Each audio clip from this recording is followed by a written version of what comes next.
നിങ്ങൾ കേട്ടുകൊണ്ടിരിക്കുന്നത് റേഡിയോ മാറ്റുലി 90.4. അക്ഷരങ്ങളിൽ എന്റെ നാട് ഏഴാമതൂഴം.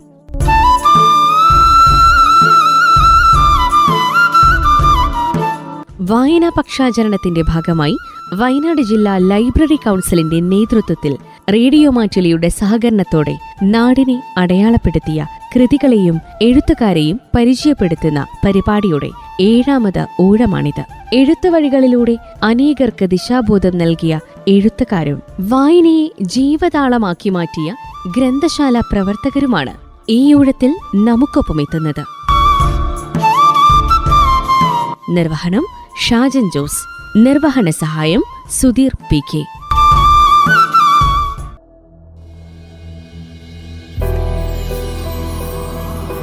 കബന്ധങ്ങളുമായുള്ള ആത്മബന്ധത്തെ ഹൃദയത്തിൽ തൊട്ട ഭാഷയിൽ പറഞ്ഞുവെച്ച കൃതികൾ ഒരുപക്ഷെ മലയാള ചരിത്രത്തിൽ കുറവായിരിക്കാം. ഒരു വലിയ എഴുത്തുകാരനോ മികച്ച അക്കാഡമിഷ്യനോ അല്ലാതിരുന്നിട്ടും വിനു എന്ന സാധാരണ മനുഷ്യൻ മലയാള സാഹിത്യത്തിൽ ഇന്ന് ശ്രദ്ധേയമായൊരു എഴുത്തുകാരനാണ്. എഴുത്തുകാരന് അയാളുടെ തൊഴിൽ ശ്രദ്ധേയമാവുന്നത് പോലെ തന്റെ തൊഴിലിനെ എഴുത്തുപോലെയോ ചിത്രകല പോലെയോ സർഗാത്മകമായ ഒരു വികാരമാണ് അപമൃത്യുവേറ്റ ശവങ്ങളെ ചുമക്കുന്നത് എന്ന് വിനു നിയാസ് കരീമിലൂടെ പറഞ്ഞു വെക്കുമ്പോൾ വായനക്കാർ ഒരു വേള നെറ്റിച്ചുളിച്ചേക്കാം. ജാതിയുടെയും മതത്തിന്റെയും അതിർവരമ്പുകളില്ലാതെ ചെയ്യുന്ന തൊഴിലിനെ ജീവനോപാധി എന്നതിനപ്പുറം ശ്രേഷ്ഠകരമായ ഒരു കർമ്മം എന്ന് കരുതി നിസ്വാർത്ഥമായി ചെയ്യുന്ന ഒരുവനെ സമൂഹം ശവന്തീനി എന്ന് പേര് ചൊല്ലി വിളിക്കുമ്പോൾ അയാൾ ആ പേരിൽ ഊറ്റം കൊള്ളുകയാണ്. അയാൾ മരണത്തണുപ്പിനെ ഊഷ്മളമാക്കി മാറ്റുന്നു. വിനു എന്ന ചെറുപ്പക്കാരന്റെ ജീവിതകഥ കേട്ടെടുത്ത നിയാസ് കരീം എന്ന എഴുത്തുകാരൻ കേട്ട കഥയുടെ തീവ്രത അതേപടി വാക്കുകളായി കോറിയിടുകയാണ്. മാധ്യമപ്രവർത്തകനായ നിയാസ് കരീം വിനു എന്ന വേറിട്ട വ്യക്തിയെ അവൻ തുടങ്ങിവെച്ച പ്രവർത്തനങ്ങളെ അക്ഷരങ്ങളിലേക്ക് പാകപ്പെടുത്തുന്നതിന്റെ അനുഭവങ്ങൾ പലവരും പറഞ്ഞു വെച്ചിട്ടുണ്ട്. ഒരു TV പരിപാടിയിലൂടെ യാദൃശ്ചികമായി കണ്ടെടുത്ത വിനുവിനെ തിരക്കി തന്റെ കൂടി നാടായ ആലപ്പുഴയിലേക്ക് പോയ നിയാസ് കേട്ടറിഞ്ഞവയേക്കാൾ ഏറെയുണ്ട് വിനുവിന്റെ കഥയിൽ എന്ന് തിരിച്ചറിഞ്ഞതോടെ അയാളുമായി ഒരു വലിയ സൗഹൃദം ആരംഭിക്കുകയാണ്. പിന്നീട് നടന്നതൊക്കെ സ്വപ്നസമാനമായ കാര്യങ്ങൾ. വിനുവിൽ നിന്ന് കേട്ടെടുത്തവയൊക്കെയും കൊളുത്തി വലിക്കുന്ന ജീവിതാനുഭവങ്ങളുടെ നേർസാക്ഷ്യങ്ങളായിരുന്നു. സമൂഹത്തിന് ഏറ്റവും ആവശ്യമായ ഒരു തൊഴിൽ, ഒരുപക്ഷെ മറ്റാരും ചെയ്യാത്ത ഒരു തൊഴിൽ. ആ തൊഴിൽ ആത്മാർത്ഥമായി ചെയ്തു എന്ന പേരിൽ ഒറ്റപ്പെട്ടു പോയവൻ. അയാൾ കേട്ട അപവാദങ്ങൾ, മാറ്റി നിർത്തലുകൾ, അയാളുടെ സങ്കടങ്ങൾ, കരഞ്ഞു തീർത്ത രാവുകൾ, ഏകാന്തനായി അലഞ്ഞു വറ്റിച്ച പകലുകൾ, കേട്ടെടുത്തവയൊക്കെയും പരുക്കൻ യാഥാർത്ഥ്യങ്ങളായിരുന്നു. അവ ഒരു നോവായി, ജീവചരിത്രമായി, അനുഭവക്കുറിപ്പായി അക്ഷരരൂപം പ്രാപിക്കുമ്പോൾ വായനക്കാരനെ അത് അസ്വസ്ഥനാക്കും തീർച്ച.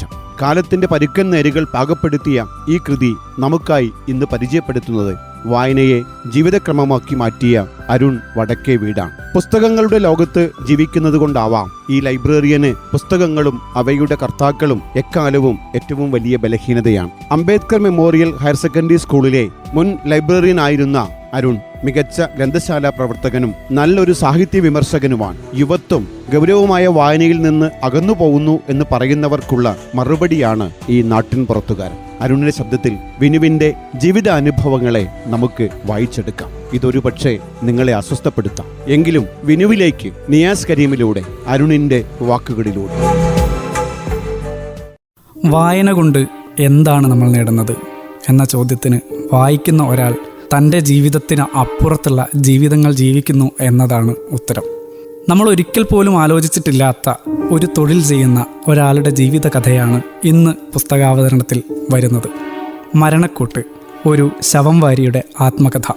വിനു P എന്ന മനുഷ്യൻ്റെ ജീവിതത്തിലൂടെ മാധ്യമപ്രവർത്തകനായ നിയാസ് കരീം നടത്തുന്ന ഒരു യാത്രയാണ് മരണക്കൂട്ട് എന്ന പുസ്തകം.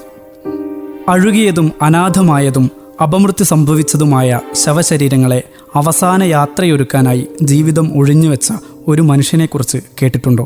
പുഴയിലും കിണറിലും വീണു മരിച്ച, ഉത്തരത്തിലും റെയിൽവേ പാളങ്ങളിലും ജീവനൊടുക്കിയ മനുഷ്യരെ വാരി പൊതിഞ്ഞെടുത്ത് പോസ്റ്റ്മോർട്ടം ടേബിളിലേക്ക് എത്തിക്കാൻ സമയമേതാണെന്ന് അന്വേഷിക്കാതിരുന്ന ഒരു മനുഷ്യൻ്റെ ജീവിതം നിങ്ങൾ കേട്ടിട്ടുണ്ടോ? നമുക്കിടയിൽ എവിടെയോ നിഴൽ പോലെ ജീവിക്കുന്ന ഒരാളുടെ ജീവിതകഥയാണ് മരണക്കൂട്ട് അഥവാ ഒരു ശവം വാരിയുടെ ആത്മകഥ. വിനു എന്ന ചെറുപ്പക്കാരൻ്റെ അസാധാരണ ജീവിതത്തിൻ്റെ ഇരുട്ടുകളിലൂടെ നിയാസ് കരീം എന്ന ജീവചരിത്രകാരൻ നടത്തുന്ന യാത്രയുടെ അക്ഷര തെളിച്ചങ്ങളാണ് മരണക്കൂട്ട് എന്ന പുസ്തകത്താളുകളിൽ വിരിയുന്നത്. മലയാള ഭാഷയിൽ ഏതെങ്കിലും ഒരു സാഹിത്യശാഖയിൽ ഇതുപോലൊന്ന് വന്നിട്ടില്ലെന്ന് ഉറപ്പാണ്. സാഹിത്യകാരൻ്റെ ഭാവനാസൃഷ്ടിയിലോ കവികളുടെ കാൽപ്പനിക സങ്കല്പത്തിലോ വിനുവിൻ്റെ അനുഭവങ്ങൾ ഒന്നും ഇതിനു മുമ്പ് എഴുതപ്പെട്ടിട്ടില്ല. വിനു എന്ന ശവംവാരിയിലൂടെ മൃതദേഹങ്ങളെ അനാഥമായി അവസാനിക്കാൻ വിടാതെ കാത്ത ഒരു മനുഷ്യൻ്റെ ജീവിതത്തിൽ അയാൾ നേരിടേണ്ടി വന്ന തീക്ഷ്ണമായ അനുഭവങ്ങളുടെ കഥ.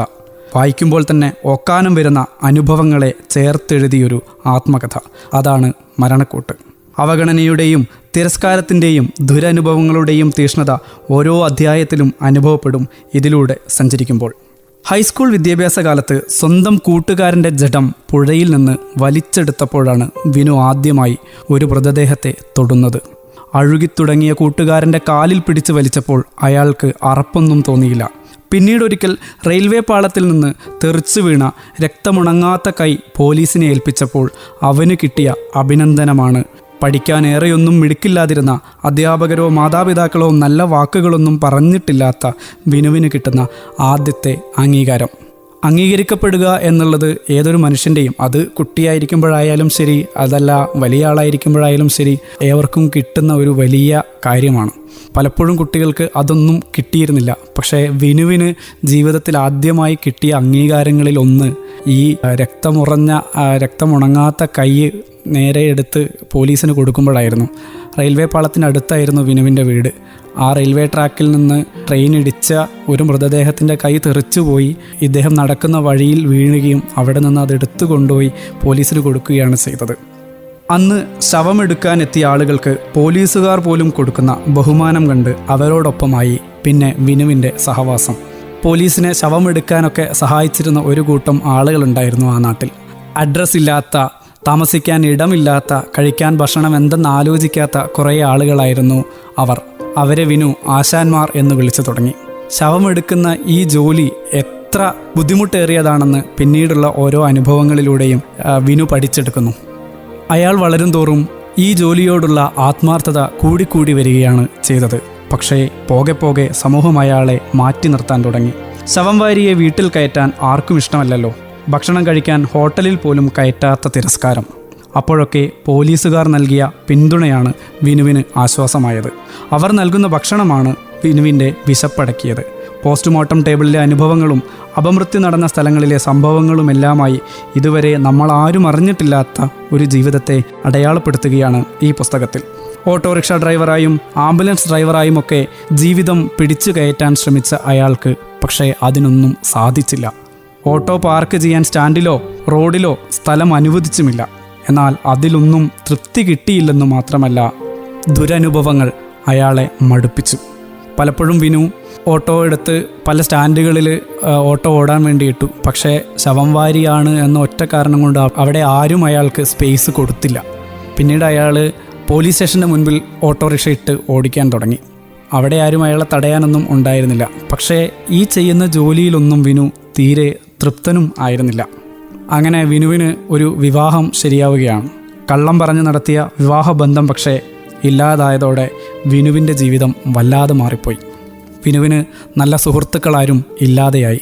ആരും അയാളെ ഒരു സുഹൃത്തായി പോലും കണക്കാക്കിയിരുന്നില്ല. അസാധാരണമായി ഒരു ജീവിതം നയിച്ച് അനാഥമായി തീർന്ന ജീവിതാനുഭവങ്ങൾ സമ്മാനിക്കുന്ന ഈ പുസ്തകം ആത്മകഥാ ചരിത്രത്തിൽ വേറിട്ടൊരു പരീക്ഷണം തന്നെയായിരുന്നു. പുസ്തകത്തിൻ്റെ ആദ്യ ഭാഗങ്ങളിലെ ഭാഷ ചെറിയ രീതിയിൽ നമ്മളെ മടുപ്പിക്കുന്നുണ്ട്. പക്ഷേ പിന്നീട് അങ്ങോട്ടേക്ക് ഈ വിനുവിൻ്റെ ജീവിതാനുഭവങ്ങൾ നമ്മുടെ ഉള്ളിലേക്ക് കയറും തോറും ഭാഷയൊന്നും പിന്നെ വലിയ പ്രശ്നമല്ലാതായി. വിനുവിൻ്റെ ഇത്രയും തീക്ഷ്ണമായ അനുഭവങ്ങൾ, എങ്ങനെയൊക്കെയാണ് അയാൾ ഓരോ പരിസരത്തേക്ക് എത്തിച്ചേരുന്നത്, പല കേസുകളിൽ ഇടപെടുന്നത്, ഇതൊക്കെ വായിക്കുമ്പോൾ നമ്മൾക്ക് അത്ഭുതം തോന്നും. പുസ്തകത്തിൻ്റെ ആദ്യ ഭാഗങ്ങളിലെ ഭാഷ വായനയെ മടുപ്പിച്ചെങ്കിലും പിന്നീട് അങ്ങോട്ടേക്ക് മെച്ചപ്പെടുന്നതിനാൽ വായിച്ച് പൂർത്തിയാക്കാനായി. നിഷ്കളങ്കനായ ഒരാളുടെ ജീവിതം പകർത്തുമ്പോൾ അയാളുടെ ഭാഷ പോലെ തന്നെ എഴുതാൻ ശ്രമിച്ച സ്ഥലങ്ങൾ വളരെ നന്നായിരുന്നു. പലപ്പോഴും വിനു പറയുന്ന ഡയലോഗുകളൊക്കെ അദ്ദേഹത്തിൻ്റെ ഭാഷയിൽ തന്നെ ഈ പുസ്തകത്തിലേക്ക് പകർത്താൻ വേണ്ടി എഴുത്തുകാരൻ ശ്രമിച്ചിട്ടുണ്ട്. അത് ഈ പുസ്തകത്തെ വിനു പറയുന്നത് പോലെ തന്നെ ഒരു അനുഭവമാക്കി മാറ്റി. അനാഥ ശവങ്ങൾക്ക് വേണ്ടി ഒരു ശ്മശാനം എന്ന ആഗ്രഹത്തിലാണ് പുസ്തകം അവസാനിക്കുന്നത്. ഞാൻ ഈയിടയ്ക്ക് നിയാസ് കരീമിനെ ബന്ധപ്പെട്ടിരുന്നു. അദ്ദേഹത്തോട് ഞാൻ ആദ്യം ചോദിച്ചത്, വിനുചേട്ടന് അദ്ദേഹത്തിൻ്റെ ആഗ്രഹം സഫലീകരിക്കാൻ കഴിഞ്ഞോ? അനാഥ ശവങ്ങൾക്ക് വേണ്ടിയുള്ള ഒരു ശ്മശാനം നടന്നുവെന്നാണ്. പക്ഷേ അദ്ദേഹം പറഞ്ഞത് ഇപ്പോഴും അതിന് സാധിച്ചിട്ടില്ല. പലതരത്തിലുള്ള പ്രശ്നങ്ങൾ, സാമ്പത്തിക പ്രശ്നങ്ങൾ, അതുപോലെ തന്നെ സർക്കാരിൻ്റെ അടുത്തു നിന്നുള്ള അനുമതി, ഇതൊക്കെ വലിയ പ്രശ്നമായിട്ട് നിൽക്കുന്നുണ്ട്. ഒരിക്കൽ പോലും വിനു പൊതുസമൂഹത്തിൽ വരാനോ തൻ്റെ ജീവിതം ഇതുപോലെ പറയാനോ ശ്രമിച്ചിട്ടേയില്ലാത്ത ഒരാളാണ്. ആ ജീവിതത്തെ കണ്ടെടുത്ത് നിയാസ് നമുക്ക് മുമ്പിൽ അവതരിപ്പിച്ചതോടുകൂടി ഇന്നേ വരെ നമ്മൾ ആലോചിച്ചിട്ട് പോലുമില്ലാത്ത ചില സന്ദർഭങ്ങളിലൂടെ നമ്മളും നടന്നു പോകും. ഈ പുസ്തകത്തിൽ ഒരിടത്ത് തൂങ്ങി മരിക്കപ്പെട്ട ഒരു മൃതദേഹം എടുക്കാനായി വിനു കടന്നു ചെല്ലുന്ന ഒരു രംഗം വിവരിക്കുന്നുണ്ട്. ദിവസങ്ങൾക്ക് മുമ്പ് എപ്പോഴോ തൂങ്ങി മരിച്ച ആ മൃതദേഹത്തെ അയാൾ താങ്ങിയെടുക്കാൻ വേണ്ടി ശ്രമിക്കുമ്പോൾ ആ ശരീരത്തിൽ നിന്ന് ഒലിച്ചിറങ്ങിയ നെയ്യിൽ ചവിട്ടി അയാൾ വഴുതി വീഴുന്നു. പക്ഷേ ആ മൃതദേഹത്തെ ജീവനുള്ള ഒരു വസ്തുവിനെ കയ്യിലേക്ക് ഏൽക്കുന്നത് പോലെ നെഞ്ചോട് ചേർത്ത് വിനു താഴേക്കിറക്കി. ഇതുപോലെ എത്രയോ അനുഭവങ്ങൾ. പുഴയിൽ വീണു മരിച്ച, റെയിൽപാളത്തിൽ ട്രെയിൻ തട്ടി ചിന്ന ഭിന്നമായി പോയ ശവശരീരങ്ങളെയൊക്കെ പെറുക്കി വാരിയെടുത്ത് പോസ്റ്റ്മോർട്ടം ടേബിളിലേക്ക് കൊണ്ടുപോകുന്ന ഒരാളുടെ ജീവിതം. വിനുവിന് പിന്നെയും ആഗ്രഹങ്ങൾ ബാക്കിയുണ്ടായിരുന്നു. ഒരുപക്ഷെ അതൊന്നും നടന്നില്ലെങ്കിൽ കൂടി അദ്ദേഹത്തിൻ്റെ പൊതു ശ്മശാനമെന്ന ആഗ്രഹം നടന്നു കാണണമെന്ന് ഓരോ വായനക്കാരും അത് വായിച്ച് അവസാനിപ്പിക്കുമ്പോൾ ആഗ്രഹിച്ചിരിക്കും. കൂടാതെ വിനുവിൻ്റെ ചെറുപ്പകാലത്തെ അനുഭവങ്ങൾ, സ്കൂൾ ജീവിതത്തിലെ രസകരമായിട്ടുള്ള സംഭവങ്ങളൊക്കെ ഈ പുസ്തകത്തിൽ പറയുന്നുണ്ട്. ആ രസകരമായ അനുഭവങ്ങളിൽ നിന്ന് പിന്നീട് തീച്ചൂളയിലേക്ക് എടുത്ത് എറിയുന്നത് പോലെയാണ് ഓരോ വായനക്കാരനെയും നിയാസ് ഈ പുസ്തകത്തിലൂടെ നടത്തിക്കുന്നത്. വിനുവിന് തൻ്റെ ജീവിതം മുന്നോട്ട് കൊണ്ടുപോവുക എന്നത് എപ്പോഴും ദുഷ്കരമായ കാര്യമായിരുന്നു. കാരണം ഒരാളും ജോലി കൊടുക്കില്ല. കൂടാതെ അയാൾ ചെയ്യുന്ന ജോലിക്ക് അയാൾക്ക് കാര്യമായി യാതൊരു വരുമാനവും കിട്ടില്ല. മിക്കപ്പോഴും അനാഥങ്ങളായിട്ടുള്ള ശവശരീരങ്ങൾ എടുക്കുമ്പോൾ അതിന് പ്രത്യേകിച്ച് ആളുകളാരും ഉണ്ടാവില്ലല്ലോ. അവരൊന്നും കാര്യമായിട്ടൊന്നും കൊടുക്കില്ല. പലപ്പോഴും പോലീസുകാരാണ് അദ്ദേഹത്തിന് വേണ്ട കാര്യങ്ങൾ ചെയ്തു കൊടുത്തിരുന്നത്, പണമായിട്ടും ഭക്ഷണമായിട്ടും ഒക്കെ. അദ്ദേഹം ഒരിക്കൽ ഹോട്ടലിൽ ഭക്ഷണം കഴിക്കാൻ പോയി. സാധാരണയായി അയാൾ പോകുന്ന ഒരു ഹോട്ടലാണ്. പക്ഷേ ആ ഹോട്ടലിൽ ഒരിക്കൽ പോലും വിനു ഇരുന്ന് ഭക്ഷണം കഴിച്ചിട്ടില്ല. എപ്പോഴും പാഴ്സൽ വാങ്ങിയിട്ടാണ് പോകുന്നത്. കാരണം വിനു ഇരുന്ന് കഴിഞ്ഞാൽ മറ്റാരും ആ ഹോട്ടലിലേക്ക് വരില്ല എന്ന് വിനുവിനറിയാം. ഒരിക്കൽ ഈ ഹോട്ടലിലെ ഉടമ വിനുവിനെ വിളിച്ചിരുത്തി ഭക്ഷണം കൊടുത്തു. ആ സമയത്ത് കയറി വന്ന കുറേ ആളുകൾ ഇയാൾ ഇവിടെ ഇരിക്കുന്നത് കണ്ടിട്ട് ആ ഹോട്ടലുടമയോട് തർക്കിക്കുകയും അയാളോട് ഇറങ്ങി പോകാൻ പറയുകയും ചെയ്തിരുന്നു. പക്ഷേ ഹോട്ടലുടമ സധൈര്യം പറഞ്ഞു, അയാൾ ചെയ്യുന്ന തൊഴിൽ ചെയ്യാൻ ഇവിടെ വേറെ ആരുമില്ല, അതുകൊണ്ട് അയാൾ കഴിച്ചിട്ട് ബാക്കി എന്തെങ്കിലും ആവുന്നുണ്ടെങ്കിലേ ഞാൻ കൊടുക്കുന്നുള്ളൂ എന്ന ധീരമായി നിലപാടെടുത്ത ആളുകളും ഈ ജീവചരിത്രത്തിൽ വരുന്നുണ്ട്. തീർച്ചയായും അങ്ങനെ കുറച്ച് മനുഷ്യരെ കൂടെ ഉൾപ്പെട്ടതാണ് ഈ പുസ്തകം. നമ്മളുടെ വായനയിൽ ഉൾപ്പെടുത്തേണ്ട നല്ല ഒരു പുസ്തകം തന്നെയാണ് ഇത്. ഈ പുസ്തകം പ്രസിദ്ധീകരിച്ചിരിക്കുന്നത് മാതൃഭൂമിയാണ്. ഇനി അങ്ങോട്ടേക്കുള്ള വായനകളിൽ ഉറപ്പായും ഈ പുസ്തകം ഉണ്ടാവുമെന്ന് പ്രത്യാശിച്ചുകൊണ്ട് നിർത്തുന്നു.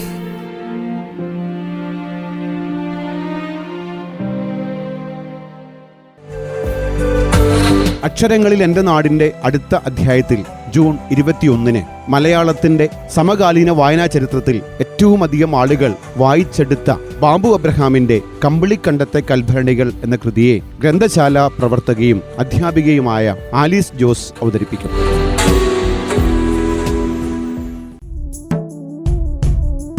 അക്ഷരങ്ങളിൽ എൻ്റെ നാട്, ഏഴാമതോഴം.